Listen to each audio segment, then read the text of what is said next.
sisi yang ya kita harus akui juga, dengan COVID ini sebenarnya perubahan ini menjadi lebih cepat dibanding dengan kalau normal itu terus. Nah, ya bukan saya bersyukur karena ada, bukan, tapi kita ambil hikmah dari COVID ini mempercepat kita karena kita memang dipaksa. Bismillah, alhamdulillah, assalamualaikum warahmatullahi wabarakatuh. Salam sejahtera untuk kita semua. Sampurasun, salam pemuda.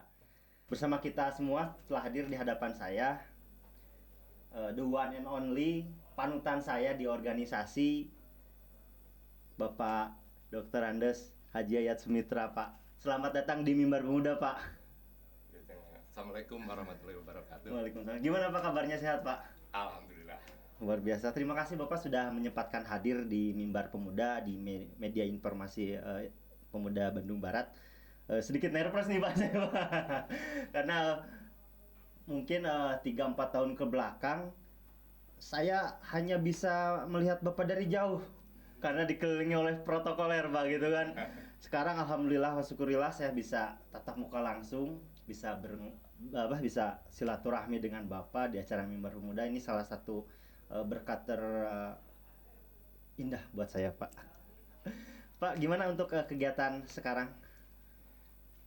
Saya sejak selesai ya mengemban tugas sebagai PLT pada bulan Juli 2018. Saya cukup lama, 2 tahun saya kembali ke Jakarta.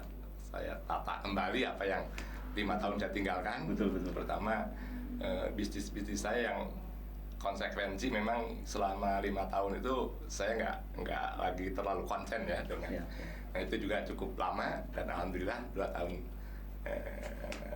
saya selesaikan dan hampir mau 2 tahun juga saya sudah mulai sebetulnya mencoba beberapa bisnis saya di Bandung Barat.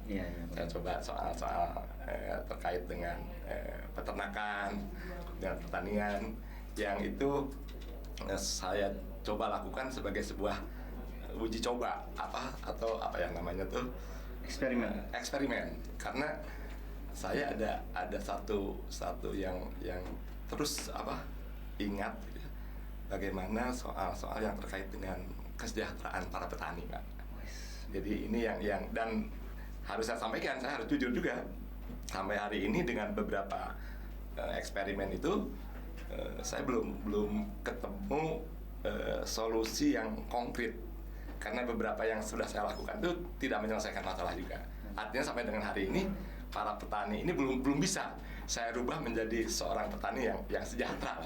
Siap. Ini saya kira PR siapapun juga karena masalahnya ternyata bukan hanya sekedar teknis bertani, bukan hanya sekedar marketing, tapi juga ternyata ini terkait berbagai kebijakan yang kalau boleh saya sampaikan sebenarnya ini hanya negara yang bisa merubah petani ini menjadi sejahtera. Jadi kalau perorangan ini belum ya. Saya tidak putus asa sebenarnya.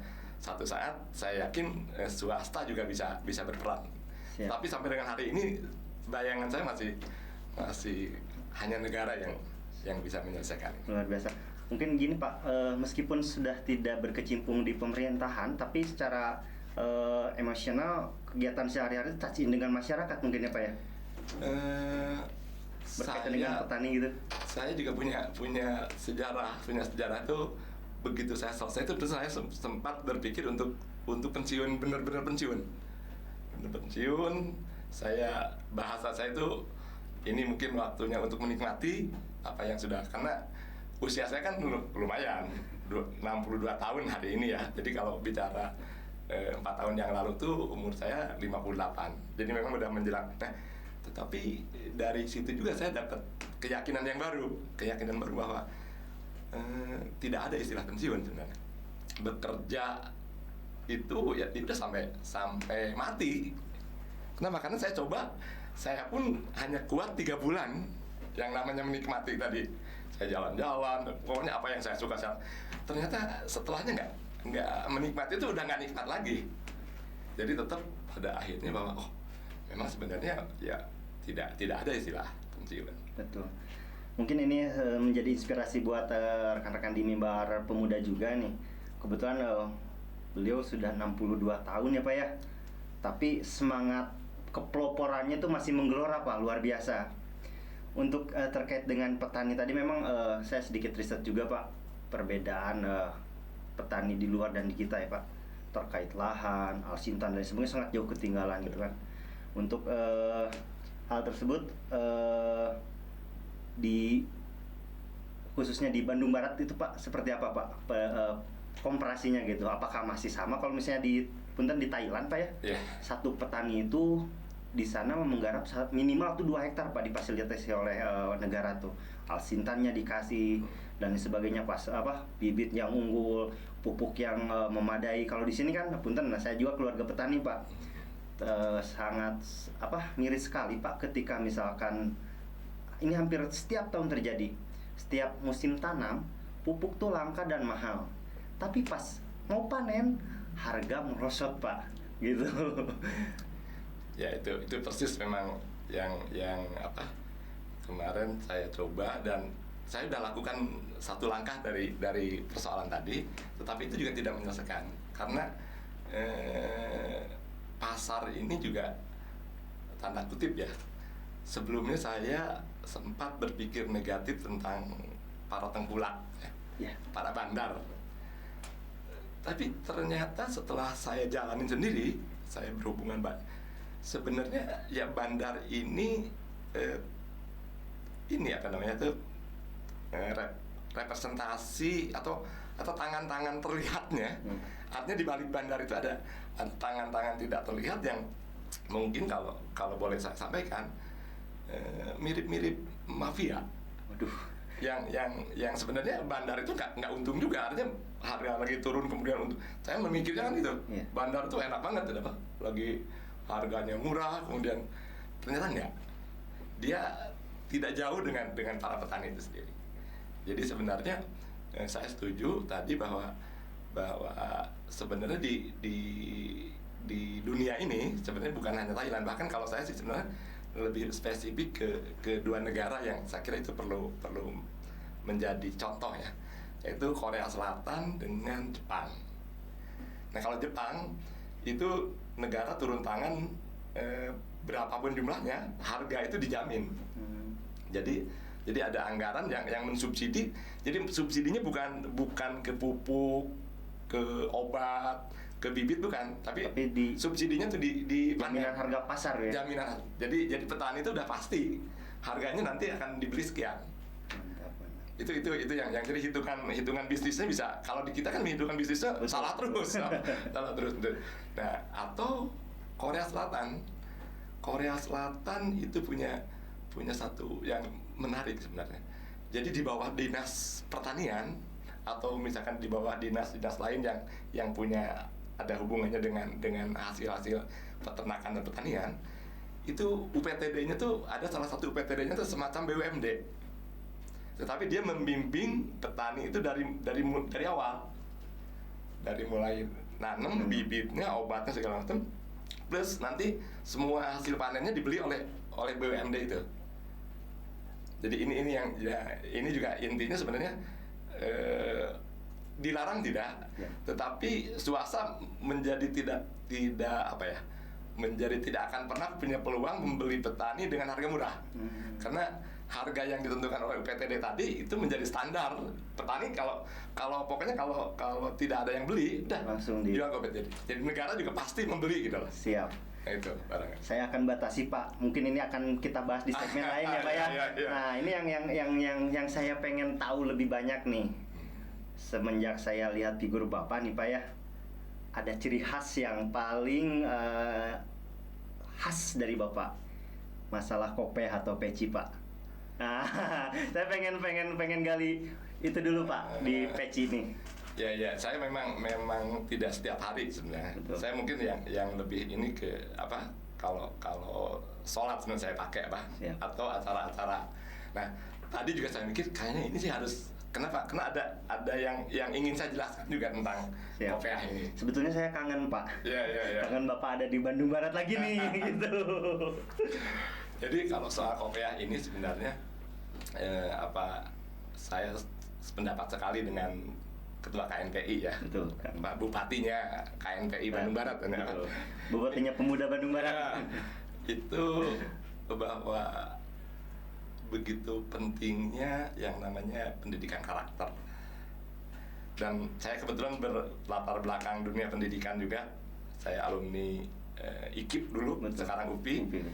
Jadi Dan presiden mahasiswa juga ya Pak ya, saya sempat jadi ketua himpunan, saya sempat jadi di senat juga, termasuk KNPI juga. Saya dari nol dulu nasional ya Pak ya. Ya, saya sempat sampai ke jadi wakil sekjen. Betul. 93, 96 saya Nah, jadi kopiah ini sebenarnya melambangkan soal dua hal yang disebutkan oleh Ketua KNPI pada waktu acara ini. Betul. Juga, yaitu soal nasionalisme dengan religius. Itu yang saya kira kenapa ini menjadi dasar ini, karena berbagai hasil diskusi termasuk juga barangkali sempat menjadi bagian-bagian kecil dari Bandung Barat dari 2013 sampai 2018 itu ada beberapa yang walaupun sebagian kecil, karena sebagian besar itu tidak terlaksana, hasil-hasil diskusi dengan teman-teman tentang membangun Bandung Barat. Jadi memang saya mengutamakan soal tadi dua hal yang soal karakter, dan ini juga saya bukan ngarang juga, ada contoh kan negara yang itu juga mungkin harus jadi acuan, yaitu Finlandia dengan Jepang juga. Jadi bagaimana pendidikan karakter ini bisa menghasilkan satu karakter bangsa yang barangkali bahasa kitanya mungkin soal kejujuran. Ternyata Jepang dan Finlandia ini berangkat dari situ. Keberhasilan lain teknologi dan apapun itu sebenarnya dari dua hal ini. Jadi sebenarnya begitu pentingnya yang namanya kejujuran. Jadi ini saya kira harus. Nah, dengan konsep kopiah ini, saya ada beberapa yang saya coba jabarkan dalam bidang pendidikan, kemudian juga dalam bidang bisnis dan seterusnya. Salah satu diantaranya, saya juga punya pikiran soal bagaimana pentingnya pendidikan itu berada di lingkungan asrama. Nah, kenapa penting? Karena tantangan sekarang itu berbeda dengan apalagi saya ya. Kemudian 10 tahun atau 20 tahun yang lalu, orang tua itu barangkali sekarang itu sedikit sebenarnya orang tua yang siap mendidik anaknya dalam situasi yang sekarang. Kecenderungan bahkan ya, maaf, sisi positifnya anak-anak itu sekarang lebih pintar dari orang tuanya. Betul. Tapi di sisi yang lain, orang tua menjadi tidak bukan intensif, tidak soal yang terkait dengan karakter tadi. Nah, saya usul sebenarnya soal asrama. Jadi begitu idealnya kalau semua sekolah itu ada asramanya. Jadi udah anak itu dititipkan di sekolah 24 jam, ada waktu libur kapan boleh pulang dan sebagainya. Tapi kan itu hal yang sementara ini tidak mungkin. Membangun asrama di setiap sekolah aja masih banyak yang jelek ya, apalagi harus dilengkapi dengan asrama. Nah, saya punya konsep menggabungkan antara pesantren dengan asrama. Jadi sekolahnya tetap sekolah formal, tapi pulang bukan ke rumah. Nah, saya konsepnya waktu itu udah sampai detil ya.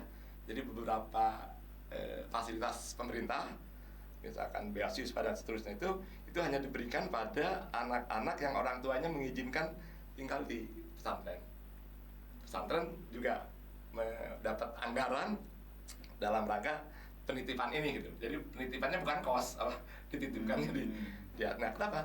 Karena saya juga maaf barangkali di dunia pemuda, kemudian dunia bisnis yang cukup lama, saya juga tidak sempat kok di Bandung Barat ini saya jadi punya inspirasi gitu. Bagaimana keunggulan pesantren yang kalau bicara tantangan di revolusi industri ya, 4.0 ya. Ini namanya tantangan dunia ini sebenarnya jawabannya itu ada di pesantren. Mulai soal disiplin ya, saya kira tidak perlu diragukan karena orang yang tidak disiplin pasti nggak kuat tinggal di pesantren. Kemudian yang kedua soal kerja keras. Ya di pesantren tuh nggak ada yang bisa santai-santai, semuanya udah terjadwal. Dari mulai bangun tidur, tengah malam tidur, udah. Ada. Terus yang ketiga itu tadi apa? Yang tidak kalah penting soal kejujuran. Saya kira ya pesantren itu sudah, ya itu kembali lagi, orang yang tidak jujur juga pasti tidak akan lulus lah kasarnya di pesantren itu karena ini nah ini yang saya berpikir bahwa kenapa kita bukan mengalah ya, kenapa pendidikan formal tidak menjadikan pesantren ini sebagai pilot project atau ini apa menginspirasi pendidikan formal ini. Nah, untuk tahap awal di awal tadi apa, bagaimana anak-anak ini sebagian besar dari sekolah itu pulangnya pesantren. Orang tua bukan terbebas ya, tetapi kan di pesantren itu ada seorang kiai yang dia bisa jadi orang tua bukan 1-2 orang, tapi bisa ratusan orang, bahkan bisa ribuan orang. Itu tadi kebutuhan atau menyiapkan orang tua untuk menjadi seperti itu juga hampir hal yang mustahil juga. Nah ini saya kira itu. Baik Bapak, kita kerucutkan nih Pak ke permasalahan Bandung Barat secara umum nih. Secara historis kan Bapak hampir 5 tahun ya mengisi perjalanan adanya KBB ini gitu Pak. 5 tahun. 5 tahun betul. 5 tahun ya. 4 tahun dan satu lagi Pak, setahu tahunnya PLT ya Pak ya? Berapa bulan lah. Ya. Kira secara gambaran umumnya seperti apa Tak? Untuk kendala di KBB, permasalahan umumnya? Kalau saya sebenarnya punya permasalahan yang terkait dengan apa namanya tuh perjalanan saya 5 tahun itu. Tapi ternyata pada akhirnya ada sesuatu yang menurut saya ini lebih penting. Dan ini tidak bisa dianggap seperti tidak ada apa-apa karena saya meyakini salah satu modal pembangunan itu adalah adanya kepercayaan. Jadi mulai dari pemimpinnya sampai pada warganya itu keyakinan bahwa apa yang direncanakan itu bisa terwujud. Jadi kalau bicara apa namanya RPJP ya, yang itu, nah itu sebenarnya harus diyakini oleh mulai bupatinya sampai dengan ketua RT sampai dengan warganya. Nah, ada 2 hal yang dalam usianya baru 15 tahun, tapi 2 bupatinya masuk KPK. Betul. Ini sepertinya seolah-olah biasa saja. Tapi menurut saya ini harus diselesaikan secepatnya. Kenapa? Membangun kepercayaan itu, Pak. Karena tanpa itu apapun menjadi sia-sia, apa? Tenaga, pikiran, apa? Betul. Bahkan mungkin biaya itu. Semangat ya. Ini poin penting yang menurut saya harus segera dicarikan solusi untuk mengembalikan kepercayaan itu. Betul. Tanpa kepercayaan itu sebenarnya orang kerja masing-masing lah. Bahkan secara tidak sadar kecurigaan itu menjadikan ketidakpercayaan itu menjadikan secara tidak sadar semangat berkurang, keyakinan apalagi berkurang, dan itu tadi yang pemimpin tidak dipercaya itu kan ujung-ujungnya kan didengar tapi tidak dilakukan, apalagi masuk ke hati itu kan ini sebenarnya kalau saya sekarang dan tolong juga ini bukan karena saya mantan ya, wakil bupati, tapi ini sebagai warga yang menurut saya Bandung Barat ini harus, dan saya tidak mudah. Ini tidak mudah mengembalikan kepercayaan ini, tidak mudah karena dalam waktu 15 tahun bupatinya, dan baru 2 orang kan kita punya bupati. Yeah. Dua-duanya ini yang saya kira bukan persoalannya harus diutak-atik soal bener atau enggak, bukan. Tapi dampaknya tuh hari ini sudah terjadi. Saya coba balik dulu potensi ya. Bandung Barat ini luar biasa, Pak. Dari mulai letak strategis berada di kawasan Bandung Raya, Bandung Raya betul. itu tidak banyak kabupaten di apa di Jawa Barat misalkan ya, kan hanya Kabupaten Bandung dengan Bandung Barat. Kemudian di daerah-daerah lain juga mungkin di sekitar ibu kota provinsi ya. Nah, itu yang terkait dengan letak gitu ya Pak, strategisnya Bandung Barat. Terus yang kedua, nama Bandung juga bukan nama yang sembarangan. Ada historisnya Pak? Iya, makanya saya waktu itu coba bangkitkan tentang apa, sejarah bagaimana kehebatannya orang Bandung dari sejak sebelum kemerdekaan. Jadi zaman kerajaan itu yang menjadi Bupati Bandung itu kalau sekarang bisa mungkin jadi ketuanya raja-raja se-Indonesia loh Pak, bukan se-Jawa Barat. Jadi Wiranata Kusuma kelima kalau salah. Itu kan dia udah jadi bupati sebelum kemerdekaan. Dan ada Wiranata Kusuma 4, 3 yang itu sejarahnya kan Limbangan, Garut. Nah, ini dibuktikan juga pada saat begitu kemerdekaan itu Mendagri pertama Indonesia ini dari Bandung adalah Wiranata Kusuma 5 itu. Luar biasa. Itu kan itu sesuatu yang kesininya kita masih mendengar barangkali pernah Pak Umar Wiradi Kusuma jadi wakil. Nah, kesini kita juga harus introspeksi. Artinya sebagai orang Sunda ini hati-hati loh, bahwa orang Sunda yang dulunya hebat ini mulai kalah. Dan menurut saya ini tidak ada yang salah, tapi lebih kepada kitanya yang harus. Persoalan di politik itu ada persaingan ya memang begitu. Tetapi bagaimana kita tidak kalah dalam bersaing. Nah, ini jadi dari sisi potensi sejarah, kemudian alam ya, letak yang strategis, kemudian nama Bandung tadi, dan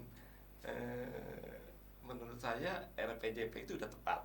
Ada dua hal yang akan dikedepankan di RPJP itu untuk 25 tahun Bandung Barat, yang sekarang baru 15 tahun nih. Iya, berarti ada 10 tahun lagi ya Pak ya?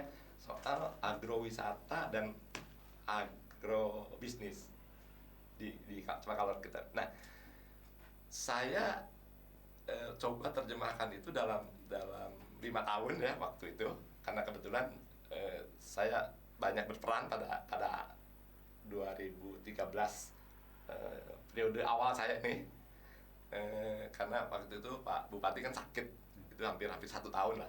Saya banyak ini saya coba beberapa hal ya, diantaranya yang pertama soal terkait dengan saya lebih yakin lagi dengan pariwisata ini bisa jadi lokomotif pembangunan ekonomi di Bandung Barat ini, pariwisata. Terus yang keduanya, saya punya data ya, pada waktu tahun 2013 saya ingat jumlah pengusaha Bandung Barat itu hanya 3.000 sekian orang. 3.000 sekian orang itu dari 1,7 ya Pak ya? Ya, jumlah penduduk Kabupaten Bandung Barat hanya 0, sekian. Saya hitung itu 0,02. Padahal untuk Indonesia ini, untuk Indonesia itu minimal entrepreneurnya itu 2% dari jumlah penduduk. Ini kita belum bicara Singapura yang 7%, Malaysia yang 4%, ini Indonesia. Indonesia itu, kita di Indonesia aja Bandung Barat udah ketinggalan jauh dari sisi entrepreneur. Jadi jumlah pengusaha gitu, jadi kalau bicara 2% itu 10 kali lipat. Butuh jadi 4.000 itu berarti butuh sekitar ya mendekati 40.000 lah. Jadi kita harus punya pengusaha yang benar-benar pengusaha ya. Benar-benar pengusaha Bandung Barat itu 40.000. Tanpa itu jangan harap juga kita bisa lari secara ekonomi di Bandung Barat. Kenapa? Karena contoh yang paling sederhana ya, dengan jumlah pengusaha yang sedikit itu berarti kan banyak pengusaha yang dari luar. Nah, kalau bicara pengusaha dari luar, kira-kira uang beredar aja tuh kan? Betul, keluar. Itu ya ketarik keluar. Ini programnya saya yang kedua. Jadi sebenarnya menciptakan, karena nggak ada sekolahnya kebetulan, susahnya entrepreneur tuh Entrepreneur. nggak ada sekolahnya. Sekolah alam ya Pak ya. Ya, ini benar-benar butuh sebuah iklim yang bisa melahirkan. Jadi sekolahnya sekolah khusus itu yang kemudian yang tadi soal yang terkait dengan pesantren tadi. Pesantren.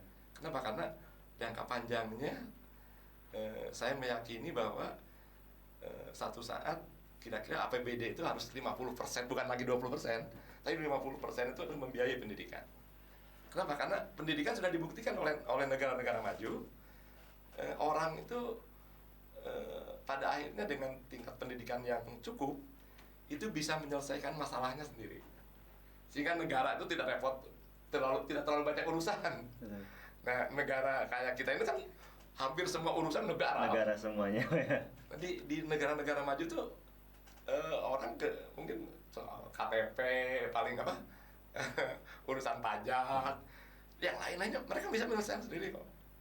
Ini yang jadi begitu pentingnya pendidikan, sehingga mengeluarkan anggaran 50% dari anggaran itu sebenarnya tidak rugi, karena hasilnya nanti akan dan pendidikan memang tidak boleh dibaca setahun 2 tahun ke depan, karena hasilnya tidak akan terasa. Nah, ini tiga poin pokok yang dulu saya programkan, termasuk juga yang tidak kalah pentingnya yang keempat itu sebenarnya mulai dengan skala prioritas yang ini nanti menjadi acuan, sehingga tidak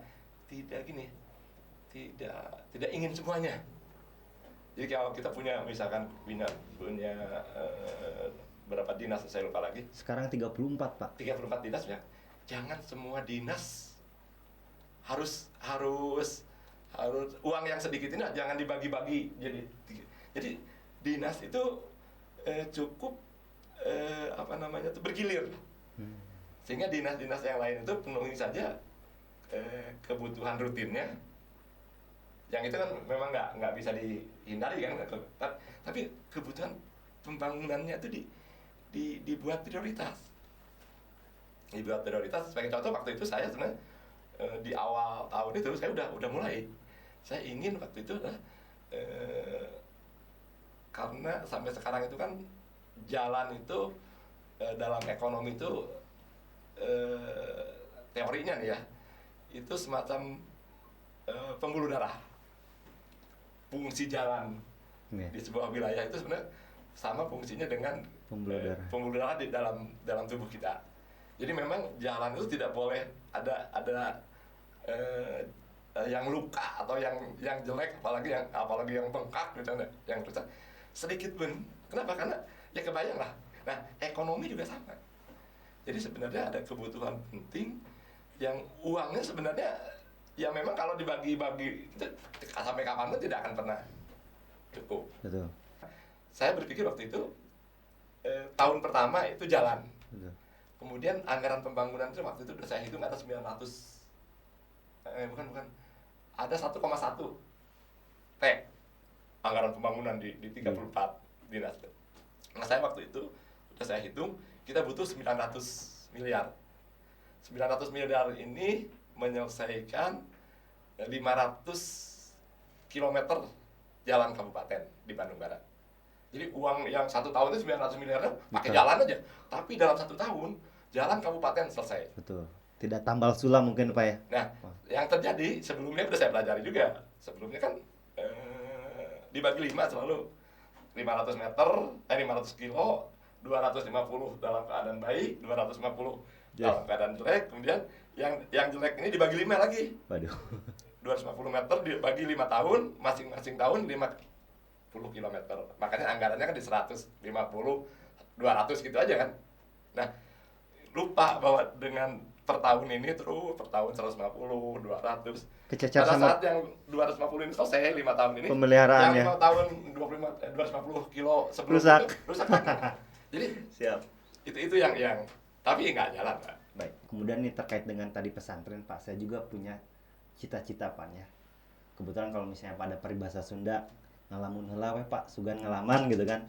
Nah, terkait hal tersebut Pak, Saya bermimpi mudah-mudahan nih Bapak bisa bisa memberikan jalan untuk bisa mewujudkan mimpi saya pribadi, tapi ini manfaatnya banyak untuk masyarakat Bandung Barat. Saya bermimpi punya sport center, Pak. Kita gali di kepemudaan nih, kan ada pemuda dan olahraga ya, Pak ya. Meskipun apa ranahnya berbeda gitu, tapi napas dan semangatnya itu satu frekuensi gitu untuk kemajuan Bandung Barat khususnya, umumnya untuk Indonesia gitu kan. Saya bermimpi punya sport center, Pak, di semua cabur di sana ada, sekolahnya juga di sana, pesantrennya juga di sana gitu Pak. Saya bercita-cita seperti itu. Karena kenapa? Saya dulu pengen masuk Ragunan Pak di Jakarta. Hmm. Nah, waktu kecil dulu pengen jadi atlet Pak.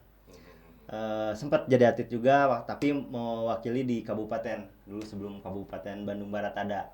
Saya ikut di cabang taekwondo Pak, gitu. Nah, kesini ternyata sekarang untuk jadi atlet itu sudah bisa menjadi profesi Pak. Melihat kalau misalnya juara bisa mengibarkan merah putih gitu kan, itu bonusnya sangat menggiurkan, kasarnya bisa sampai 4 sampai 5 M gitu Pak, satu medali emas tuh gitu. Nah, saya bermimpi seperti itu Pak, untuk di Bandung Barat punya sport center, semua atlet dibina di sana itu. Karena eh, kalau misalnya tidak seperti itu, contoh kemarin yang atlet dayung Pak, itu asli orang Bandung Barat, tapi direkrut oleh Kabupaten Bogor gitu kan, dramatis sekali. Ini kaitannya dengan potensi di Bandung Barat Pak gitu kan. Nah, selain selain selain tadi di sisi ke apa olahraga, tadi Bapak pariwisata, ada potensi apa lagi sih sebetulnya di Bandung Barat menurut pandangan Bapak? Gini, eh, wisata ini juga, nah ini kebetulan kan kita sudah, ya mudah-mudahan mendekati endemi ya, Betul.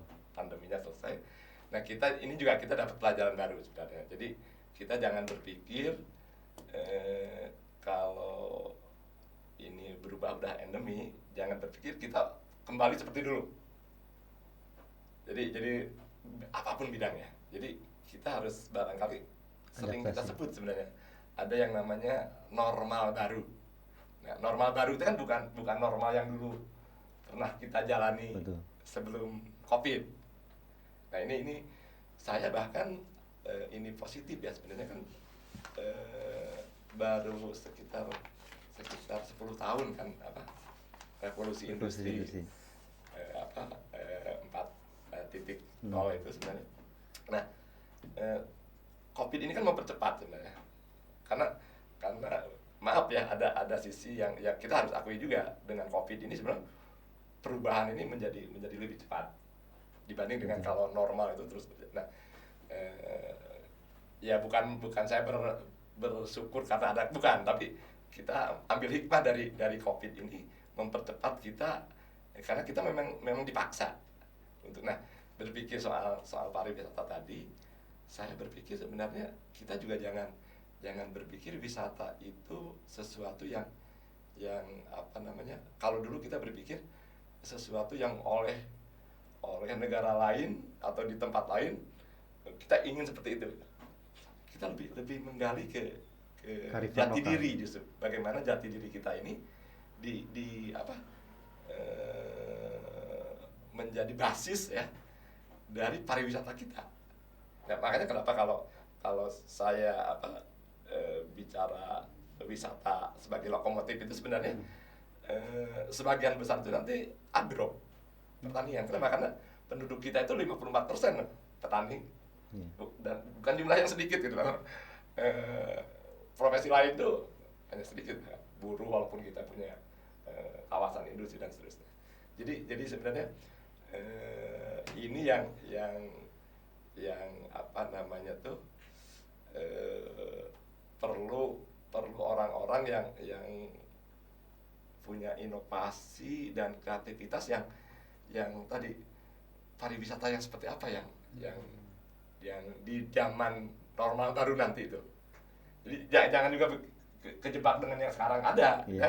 Karena akan ada sesuatu yang dan menurut saya itu ya butuh itu tadi. Jadi sebenarnya mungkin nanti pemerintah mengalokasikan dana juga untuk semacam bikin laboratorium lah, bikin lembaga riset yang kenapa? Karena banyak hal yang sebagai contoh misalkan saya lagi mikir-mikir kemarin apa bisnis online gitu ya, tiba-tiba yang menurut saya itu sederhana tapi itu akan menjadi bisnis besar, jasa penitipan tuh, titip apa tuh, jasa titip yang jasa titip belanja gitu. Udah online kok ternyata online-nya tidak menjawab 100% juga walaupun kita bisa bicara beli dari luar negeri. Kenapa? Karena ada hal-hal yang kalau kita langsung itu tidak dijamin gitu. Dari sisi kualitas ke rekomendasi produk dan sebagainya. Sekarang tuh muncul dan udah ada berapa puluh gitu. Gerai. Iya. Walaupun sampai hari ini masih dalam posisi startup ya. Nah ini jasa titip ini menjanjikan. Nah ini itu tadi butuh ya, kalau saya sih sebenarnya kalau dikaitkan dengan KNPI sebenarnya ya KNPI sangat relevan untuk zaman ini. Kenapa? Itu ada di anak muda, Pak. Jadi sebenarnya kalau saya yang ditanya gitu hasilnya jauh melenceng. Ini harus anak muda yang sedang menjalani bisnis itu yang barangkali seperti itu.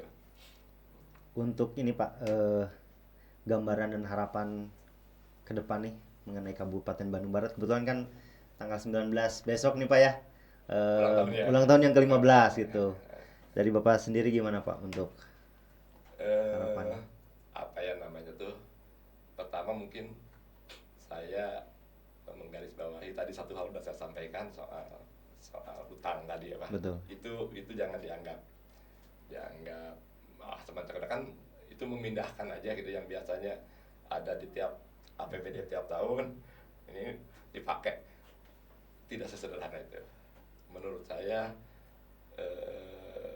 ini ada kaitannya dengan persoalan yang kedua, soal defisit itu. Yeah.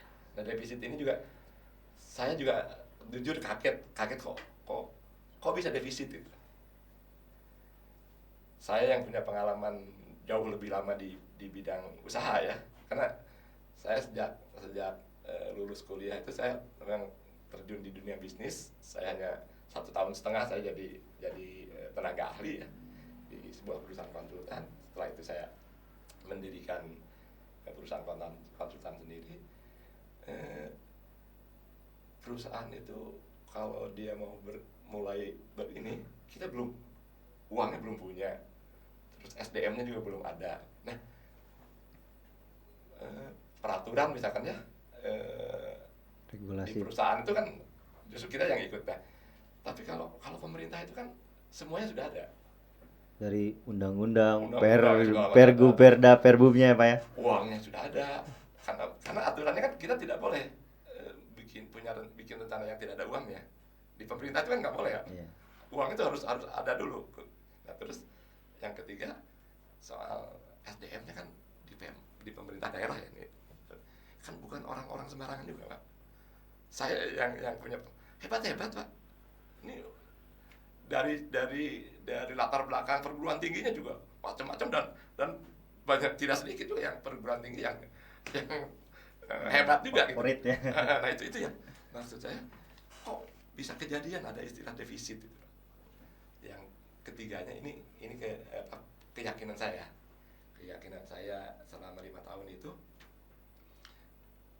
efisiensi itu masih bisa dilakukan, bahkan spektakuler angkanya. Itu bisa sampai 40% dari yang selama ini tiap tahun itu ini. Saya punya keyakinan saya sanggup kalau untuk produktivitas yang sama itu uangnya cukup 60% dari uang yang ada. Jadi artinya ada uang 40% lagi yang bisa untuk yang lain. Nah kenapa? Ya maaf lah.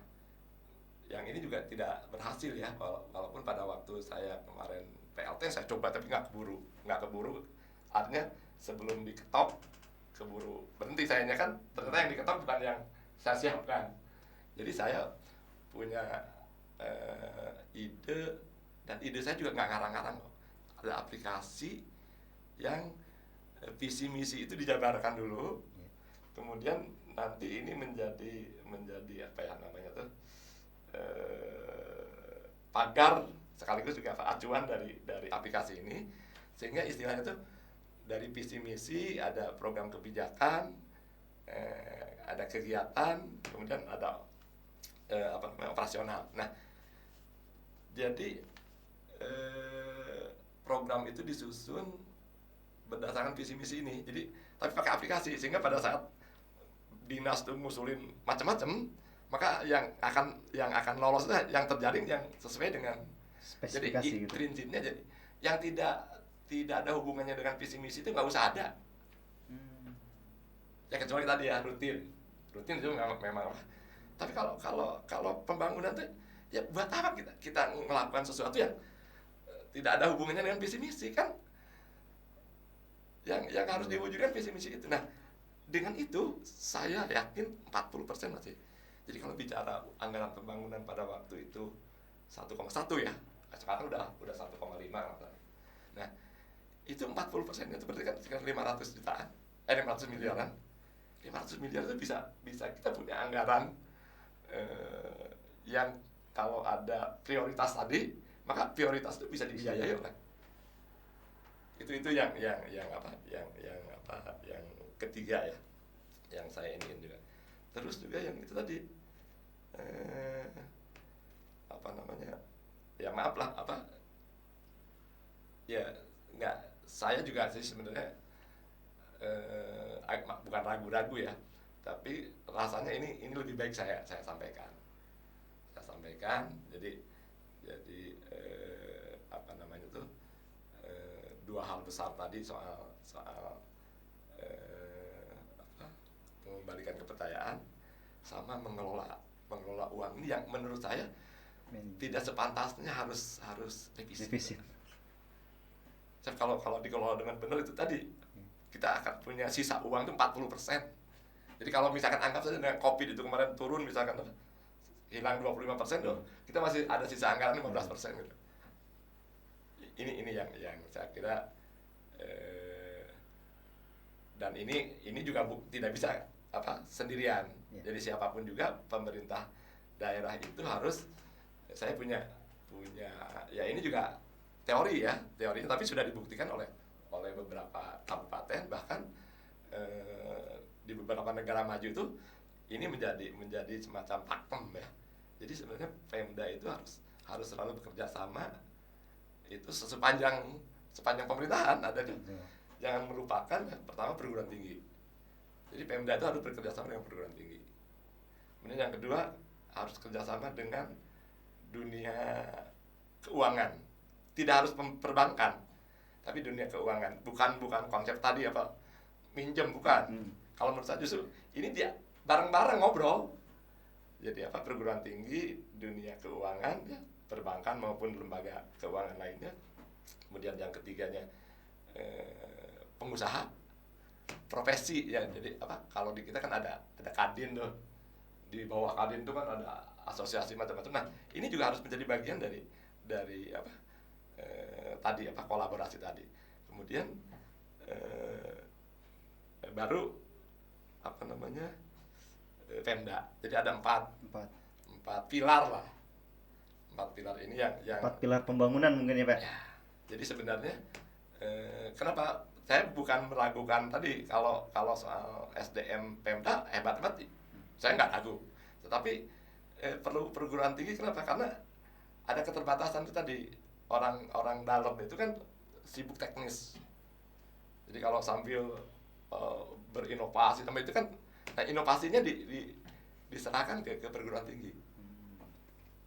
Kemudian itu tadi ya, kemudian itu tadi kalau bicara ekonomi itu jangan mimpi lah. Ekonomi itu kalau bicara bidang itu bidangnya pengusaha. Jadi walaupun lembaganya itu negara, sebenarnya kalau udah bicara mau ngembangin ekonomi harus ngobrol lah dengan pengusaha. Ngobrol dengan pengusaha, dan saya yang pernah 28 tahun di dunia usaha itu, ya memang salah satu misalnya gini, pengusaha itu dia jalan-jalan saja melihat sesuatu apapun itu Jadi peluang. tidak pernah ya makanya tadi salah satu yang bedanya pengusaha dengan yang apa bukan pengusaha sebenarnya di situ di apa dan itu kan memang terbentuk oleh sebuah proses pengalaman kan. Ini yang nah itu yang nah kalau soal dunia keuangan tadi maksudnya lembaga keuangan itu bukan mau pinjam jangan dikira apa tapi justru dia punya jadi intinya lembaga keuangan ini kita ajak bukan dalam bentuk pinjaman tapi dalam bentuk investasi dan dunia keuangan inilah yang bisa meyakinkan orang yang punya uang di Bandung Barat ada ini loh Anda Baik Pak, kaitannya tadi defisit dengan kemarin 1-2 bulan terakhir kemarin Bandung Barat dapat WTP Pak. ya Nah itu korelasinya seperti apa tuh menurut itu kan pandangan Bapak? saya juga kan saya ngomentarin ya bagaimanapun juga saya kira ini sebuah prestasi bersama tidak mungkin oleh salah satu pihak saja kan sebenarnya saya menghargai bahwa ini sebuah kerja bersama dan tapi kan ya saya juga lewat ini mungkin mau saya klarifikasi juga bukan saya mendukung semua kebijakan yang sekarang ya. Saya jujur ya banyak hal yang tapi itu sebenarnya penghargaan saya pada semua pihak yang bisa menciptakan WTP itu. Saya juga mungkin perlu karena besok yang ke-15 perlu juga saya sampaikan background dari semua yang terjadi pada waktu 2007 itu kan dua hal sebenarnya dan ini menurut saya kita hanya tinggal punya waktu 10 tahun lagi kan dengan RPJP ini pertama peningkatan layanan jadi sebenarnya ingin memisahkan apa itu sebenarnya karena ada kebutuhan soal pelayanan kemudian yang keduanya kesejahteraan jadi ini sebenarnya ukurannya ini tujuan jadi, akhirnya ya klimaksnya di sana ya Pak ya dan bicara hari ini saya kira saya masih ingat waktu saya mau dilantik itu angka kemiskinan juga masih tinggi kan saya juga sempat jadi ketua tim penanggulangan kemiskinan juga kan wakil bupati kan otomatis ya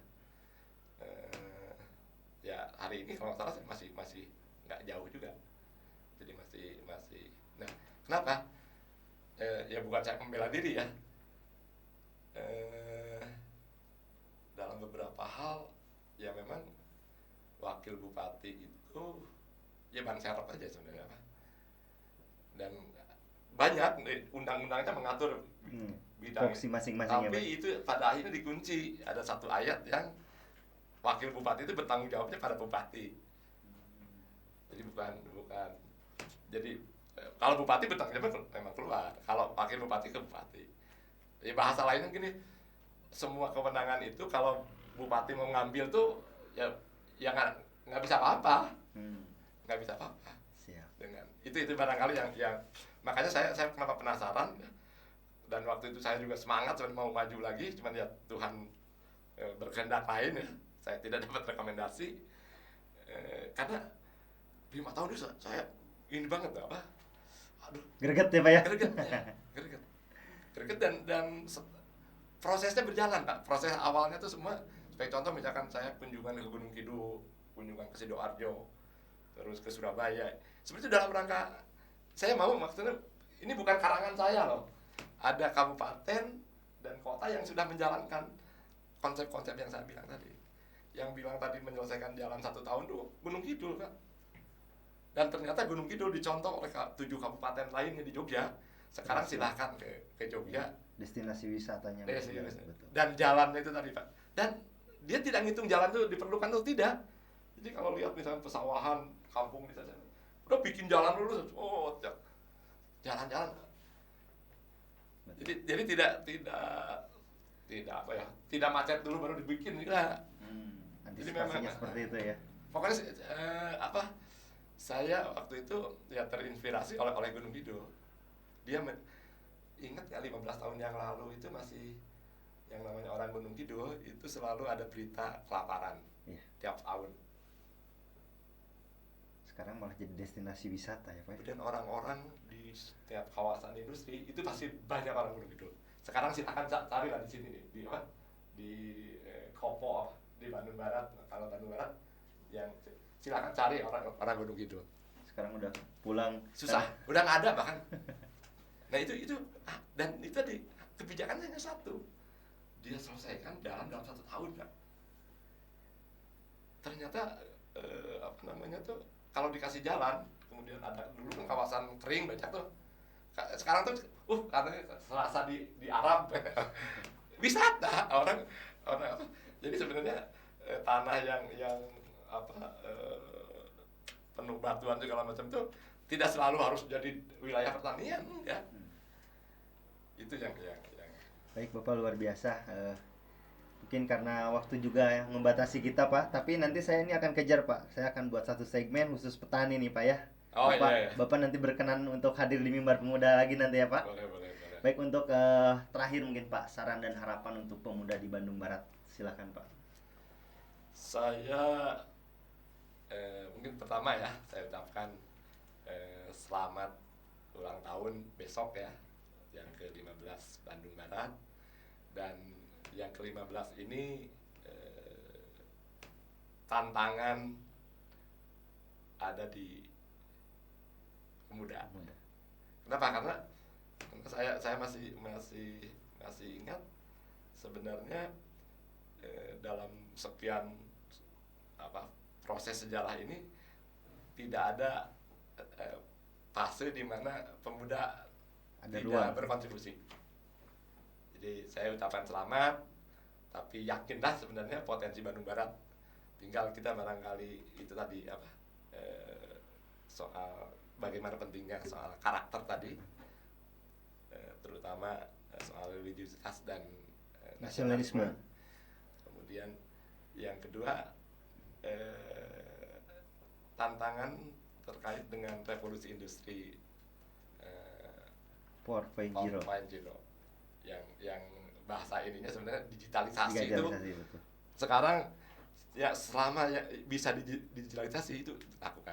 Memang tidak semuanya bisa ya, termasuk barangkali soal karakter itu nggak bisa digitalisasi, itu peran langsung manusia ya. Barangkali itu. Terima kasih. Assalamualaikum warahmatullahi wabarakatuh. Waalaikumsalam warahmatullahi wabarakatuh. Luar biasa. Satu kehormatan untuk saya Pak bisa berbincang langsung dengan Wakil Bupati kedua mungkin ya di Kabupaten Bandung Barat. Ya. Pak, sehat selalu untuk Bapak dan keluarga. Semoga selalu diberikan kesehatan dan semua harapan bisa segera terwujud Pak. Atas nama tim Mimbar Pemuda yang bertugas, saya Budiawan mengucapkan terima kasih support kami di channel Mimbar Pemuda. Belajar tanpa berpikir itu tidaklah berguna, tapi berpikir tanpa belajar itu sangatlah berbahaya. Insinyur Soekarno. Salam pemuda. Assalamualaikum warahmatullahi wabarakatuh. Waalaikumsalam.